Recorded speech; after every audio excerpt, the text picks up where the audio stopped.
বিশ্বনবী বলছেন তুমি ফকির হবে। পৃথিবীর সমস্ত মানুষ একদিন ফকির হয়। ভালো করে তাফসীর খুলে দেখলেন কেমন করে ফকির হয়। 50 কোটি টাকার মালিক আজকে আল্লাহ কালকে রাস্তার ভিখারি বানাতে পারবে কি পারবে না? জি দেখেন বাংলাদেশের মন্ত্রী কি হয়ে গেল, আল্লাহর কারিশমা। সাদ্দামকে ফাঁসিতে ঝুলিয়ে দিল বেঈমানেরা, প্রধানমন্ত্রী। সারা পৃথিবীতে বড় বড় কোম্পানিকে আল্লাহ রাস্তায় বসিয়ে দিয়েছে, দিয়েছে কি দেয়নি? এটা একটা ফকির। 2 নম্বর ফকির, থাকতে গরু বইনা হাল, তার দুঃখ সর্বকাল। ও কাকে দেখাইছে ক্যামেরাতে? আমি হিরো আছি, তুমি বসো। এগুলোতে মাথা কেটে দেয়, বক্তব্য লাইন কেটে দেয়। হ্যাঁ বসো। বুড়াটা কিনতে খুব সব।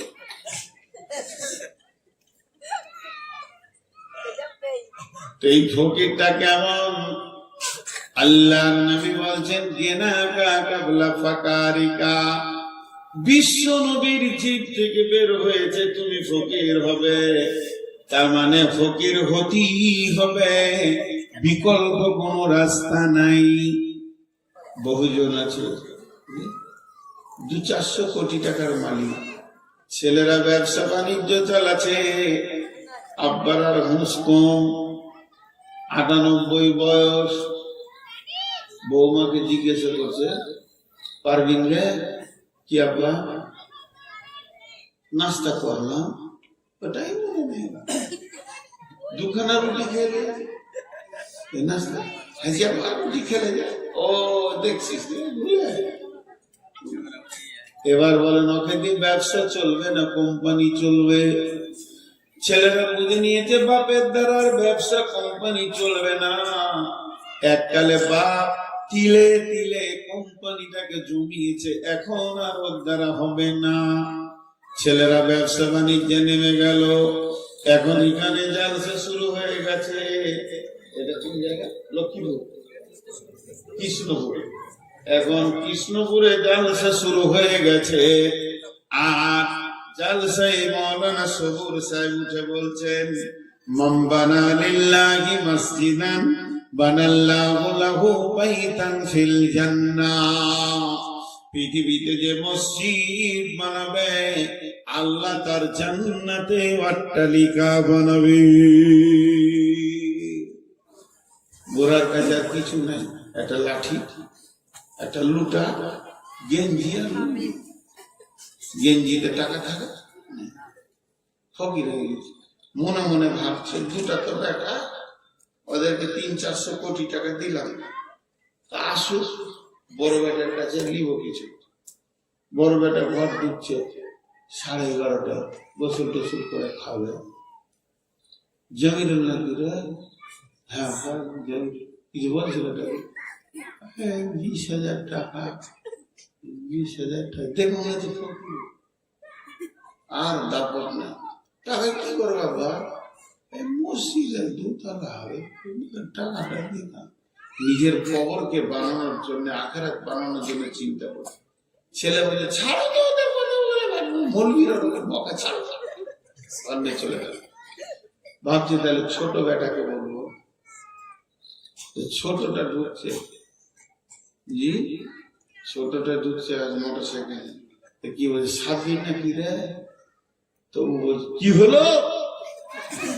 ওর হুঙ্কারে তখন বিনা পানিতে শুকনা ঢোক গেলে দিল। বলছি বাড়ি এলি নাকি, এটা জিজ্ঞেস করছি। বিশ্ব নবী বলছেন তুই বস, তোর বাপকে বসা, কুষ্টি বসা, আর যতগুলো অঙ্কের মাস্টার আছে নিয়ে বস দে, তুই হিসাব করে তোর জীবনটা দেখ। এখন তুই ভিখিরি হয়ে গেছিস, ফকির হয়ে গেছিস, তোর জীবনে আর কোনো মূল্য নাই। তো বিশ্ব নবী বলছেন গেনাকা কাবলা ফাকারিকা। মাল আছে, মালের একটা হ্যান্ডেল আছে, যতদিন হ্যান্ডেল তোমার হাতে মসজিদে দাও, মাদ্রাসায় দাও, নিজের অ্যাকাউন্টে জমা করে নাও। যেদিন হ্যান্ডেল হাতছাড়া হয়ে যাবে, হে আমার উম্মত, সেদিন হাজার মাথা ঠুকলেও তোমার ছেলে তোমার নামে দান করবে না। ওরা যে দান করছে না, এর জন্য দূষিত ওরা নয়। ন্যাংরার আটিতে ন্যাংরা হবে, ফজিলির আটিতে ফজিলি হবে, আবার গুঠির আটিতে গুঠি হবে। তুমি গুঠির আটি বসিয়ে দিয়ে ন্যাংরার অপেক্ষা করতে যেও না, কিয়ামত পর্যন্ত হবে না। তুমি নিজে ছিলে হাড় কিপটে বখিল মাল, তুমি দান করনি, তোমার ছেলেও দান করবে না। তুমি তোমার বাপের নামে 10 টাকাও কাউকে দেয়নি, তোমার ছেলে তোমার নামেও দেবে না। বড় বড় ইসলামী চিন্তাবিদরা বলছে ছেলেদের হাতে টাকা দিয়ে দান করো। তুমি দিও না, বরং তুমি ছেলেকে ডেকে বলো, বাবা টাকাটা জমা করে এসো তোমার দাদুর নামে। গিয়ে বলবে, আব্বা জান আমার বাপের তার বাপের জন্য দান করেছে, দাদুর জন্য। ছেলেরও বিবেকের চেতনার ঘরের হুড়কাটা খুলে যাবে, ছিটকিনি খুলে যাবে, ছেলেও 2 চোখে দেখতে পাবে। আমার বাপ যদি তার বাপকে 20 টাকা দিতে পারে, যেদিন আমার বাপ কবরে থাকবে, আমিও বাপের নামে 50 টাকা টেবিলে ফেলবো। বানা বন্ধু আমার, ন্যাংরার আটিতেই ন্যাংরা হয়। অতএব বিশ্ব নবী বলছেন, তুমি তোমার মাল হাতছাড়া হয়ে যাওয়ার আগে দিনের কাজে তুমি লাগিয়ে লাও। বিশ্ব নবী বলছেন, খাসলাতু মিন উম্মতি মালি মালি মালি। আমার উম্মতের অভ্যাস হচ্ছে খালি মাল মাল মাল, কিন্তু মালের ভিতরে 3টি মাল তোমার। যেটা তুমি খেয়েছো এটা তোমার মাল, ওটা পায়খানা হচ্ছে। যেটা তুমি পড়ছো এটা তোমার মাল, এটা পুরাতন হয়ে যাচ্ছে। আর যেটা তুমি টেবিলে দিছো এটা তোমার মাল, এটা কোনোদিন ভাগ হবে না। জমি ভাগ হবে, জায়গা ভাগ হবে, মেরাসের সমস্ত মাল ভাগ হয়ে যাবে, কিন্তু টেবিলের মাল কোনোদিন ভাগ হবে না। এটা তোমার সলিড, তোমার অ্যাকাউন্টে জমা হচ্ছে। বিশ্ব নবী বলছেন, ইত্তেবাউল মাইয়াতা সালাসাতুন ফায়ারজিআন ইসনানি ওয়া ইয়াবকা মাহু ওয়াহিদুন ফায়ারজিআন আহলুহু মালুহু ওয়া ইয়াবকা মাহু ওয়াহিদুন আমালুহু। আল্লাহর নবী বলছেন, মানুষ যখন মরে যায় তার সঙ্গে 3টে জিনিস যায়। একটা তার আহাল যায়, 2টা তার মাল যায়, 3 নম্বর তার আমল যায়। আর যখন মাটি হয়ে যায়, দাফন হয়ে যায়, 2 জন ফিরে চলে আসে, আহাল আর মাল ফিরে চলে আসে, আমল তার সঙ্গী হয়ে যায়। কি হলো?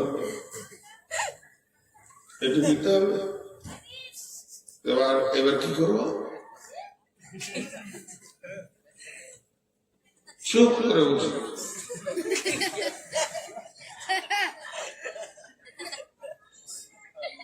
আমার রেকর্ডিং করতে আসবে না তো।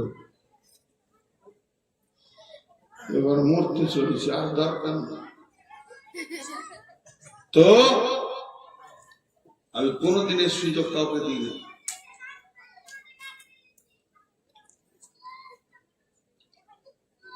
কটা হলো? জওয়ানি নিয়ামত, বার্ধক্যের আগে। তারপরে কি নিয়ামত বললাম? সুস্থ শরীর নিয়ামত, বুড়িয়ে যাওয়ার এই সুস্থ শরীর নিয়ামত, রোগা হওয়ার আগে মাল নিয়ামত, আর গরিব হয়ে যাওয়ার আগে সময় নিয়ামত, হাতছাড়া হয়ে যাওয়ার আগে। 4টা হলো। 5 নম্বরে বিশ্ব নবী বলছেন, হায়াতিকা কাবলা মাউতিকা, হায়াতিকা কাবলা মাউতিকা। এটা আমাকে তৌসিফ করতে হবে না, আপনারা নিজেই বুঝে নিতে পারবেন। নবীজি কি বলছেন? হায়াতিকা কাবলা মৌতিকা, বেঁচে থাকাটা একটা নিয়ামত। যেদিন আপনি আমি মারা যাব, সেদিন এই নিয়ামতটা হাতছাড়া হয়ে যাবে। একটা নেকি আগে বাড়ানো যাবে না, একটা গুনাহকেও কমানো যাবে না, স্টপ হয়ে যাবে। এরই ওপরে আল্লাহর আদালতে বিচার চলবে। অতএব বন্ধুরে, বিশ্ব নবী বলছেন, মতের আগে হায়াতকে নিয়ামত মনে করো। এখনো তওবার সুযোগ আছে, এখনো ঘাটতি পূরণ করার সুযোগ আছে, এখনো ইস্তেগফারের সুযোগ আছে, এখনো 10 টাকা দিয়ে একটা নেকি বাড়ানোর সুযোগ আছে, ইস্তেগফার করে নেকি বাড়ানোর সুযোগ আছে। যেদিন মরে যাবে, সেদিন আর উপায় থাকবে না।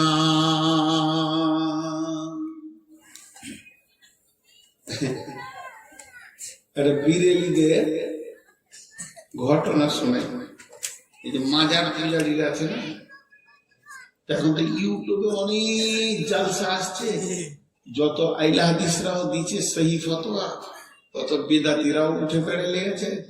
যদি ইলম না থাকে, বুঝার জ্ঞান না থাকে, তো বহু আইলা হাদিস ছিল পথভ্রষ্ট হয়ে যাবে ওদের কথা শুনে। একদিন একটা বায়ান শুনছিলাম, শুনে হাসি লাগছে। একটা এটা ওদের কথা মানে দলিল নাই, আমি হালকা শোনাচ্ছি কি বলতে চাইছে আর কি। একটা আল্লাহর ওলি রাস্তাতে হাঁটছে, হাঁটতে হাঁটতে একটা কবরস্থানের পাশ দিয়ে গিয়েছিল, তো কবর থেকে সূরা ইয়াসিনের তেলাওয়াত আসছে, মানে মুর্দা ব্যক্তি পড়ছে। আল্লাহ জানে, উজাড়বার বাপ জানে। তো এই জিন্দা ওলিটা যখন শুনতে পেয়েছে, তখন বলছে সুবহানাল্লাহ, একবার বলেছে, ধীরে সুস্থে শুনছি সূরা ইয়াসিন। এবার ও মৃত্যু ব্যক্তির সঙ্গে কথা বলছে, কত বড় ওলি যে ও মৃত্যু ব্যক্তির সঙ্গে কথা বলতে পারছে। কি বলছে জানে? হে মুর্দা, তুমি কতবার সূরা ইয়াসিন পড়েছো কবরে? বলছে আমি 40,000 বার পড়ে ফেলেছি। তাইলে তো তুমি অনেক কিছু পেয়েছো। মুর্দা তখন বলছে, বন্ধু, মরার পরে নেকি আর কাজে লাগে না। আমার 40,000 বার তেলাওয়াতের নেকিটা তুমি লাও, মানে 0। আর তুমি একবার সুবহানাল্লাহ বলেছো, ওটাই আমাকে দাও, আমি ওটা